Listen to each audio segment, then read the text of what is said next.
مجھے تو بہت ہی دکھ ہوتا ہے کہ دیکھیے جو بھی پاکستان کو انہوں نے لیبل کر دیا کہ ہم ٹیررزم کر رہے ہیں، بمبئی ہو گیا، یہ ہو گیا، وہ ہو گیا، لیکن پاکستان نے آفیشلی تو کبھی یہاں پہ نہیں یہ بات کسی کی ہوئی نا جرأت کہ انڈیا میں کہے کہ ٹیررزم جو ہے وہ پاکستان سے اوریجنیٹ ہو رہا ہے. وہاں کا ڈیفینس منسٹر آتا ہے اور وہ آپ کو کہتا ہے ہم نے 20 لوگ پاکستان کے اندر گھس کے جو ہے وہ مارے ہیں، اور پاکستان میں سارے لوگ سمن بکمن بنے ہوئے ہیں. میرے خیال میں تو قیامت آ جانی چاہیے تھی اس بیان کے بعد. مجھے اب بتائیے نا، ملک کی سرحدوں کی حیثیت کیا رہ گئی ہے اگر آپ کا ایک دشمن ملک جو ہے وہ کہہ رہا ہے کہ میں نے سرحد کے اندر داخل ہو کے ان لوگوں کو جو ہے آپ لوگوں کو مار دیا اور جو کرنا ہے کر لو. لیکن ہماری طرف سے کوئی ریئیکشن ہی نہیں آیا، کوئی ایشو ہی نہیں ہوا کہ کیا ہوا کیا نہیں ہوا، اور بس بزنس ایز یوزول چلتا رہا ہے. ابھی تک بھی کوئی ایسا نہیں ہے.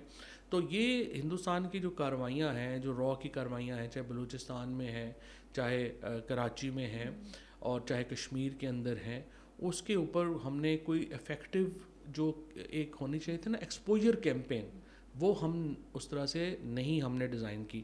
اور آخری یہ جو اسٹیٹمنٹ آئی ہے اس کی ڈیفینس منسٹر کی، اس کے اوپر تو ہمارا ریئیکشن جو ہے شرم سے بھی کچھ زیادہ اور ہونا چاہیے. تو وہ ہمیں آنی چاہیے جو ہم نے ریئیکشن دیا ہے اپنے شہریوں کو لے کے. لیکن پھر اس کی کیا وجہ ہے؟ نہ ریئیکشن نہ دینے کی وجہ یہ ہے کہ ہم دوسری چیزوں میں گھرے ہوئے ہیں، ہم اپنی ہی انٹرنل ہم اس میں اپنے گھرے. پاؤں پہ نہیں نا کھڑے. پاؤں پہ جب کھڑے ہوتے ہیں تو بات جو ہے وہ کر سکتے ہیں نا. Leadership legitimacy of leadership is in question. وہ لیجٹیمیٹ لیڈرشپ ہو جو لوگوں کو ریپرزینٹ کر رہی ہو، وہ کھڑی ہوتی ہے، اسٹینڈ لیتی ہے. اس طرح کی لیڈرشپ نے بیچاری نے کیا اسٹینڈ لینا ہے، جس کو پتہ ہی نہیں میرا کل کیا ہوگا، پرسوں کیا ہوگا، فلانا ناراض ہو گیا تو میں تو آج ہی باہر ہوں. تو اس طرح کی لیڈرشپ پھر کیا اسٹینڈ لے گی؟ پاکستان اس پوزیشن میں ہی نہیں ہے کہ وہ کوئی اس پہ ایکسپوز کر. مثلاً ایک دیکھیے وہاں پہ بابری مسجد کو گرایا گیا، ہسٹوریکل جو مونومنٹ تھا مسلمانوں کا، اس کو گرا کے انہوں نے رام مندر بنا دیا.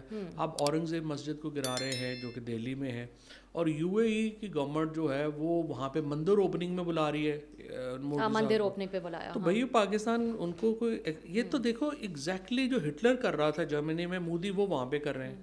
اور پاکستان میں ایسے ہمارا جو فارن آفس ہے وہ ہم جو کہتے ہیں پنجابی میں ہم کہتے ہیں منہ کنگڑیاں پا کے بیٹھا ہے. مطلب آپ بات ہی نہیں کر رہے ہیں کوئی ان کی کوئی. اسحاق ڈار صاحب تو خیر مجھے لگتا ہے کہ ویسے بھی کوئی اتنے انٹرسٹیڈ نہیں ہے فارن آفس میں. He is always more keen on money side. اگر آپ آج ہی کے اخبار دیکھیں تو اس میں یہ ہے کہ میرا خیال بزنس ریکارڈر میں ہے کہ 8 کمپنیاں جو پرائیویٹائزیشن کے اوپر لگی ہوئی تھیں، وہ ڈار صاحب کی انسٹرکشنز کے اوپر جو ہے ان کو ڈی لسٹ کر دیا گیا ہے. اچھا. اور انہوں نے اب باقی کچھ کمپنیاں رکھی ہیں. تو ظاہر ہے دیکھیں ڈار صاحب کی ایک جو پہلی محبت ہے وہ تو پہلی اور آخری محبت تو فائنینس ہے.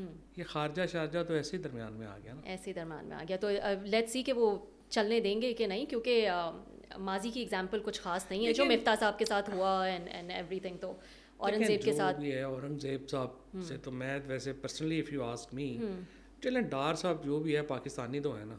اورنگزیب صاحب کا تو پاکستان سے کوئی تعلق نہیں ہے، ہالینڈ کے شہری ہیں. اور بڑی انٹرسٹنگلی دیکھیں کہ وہ اوتھ لینے کے بعد یاد آیا کہ وہ تو پاکستانی سٹیزن ہی نہیں ہے، ان کو فوری طور پہ جو ہے وہ سٹیزن شپ دے دیں.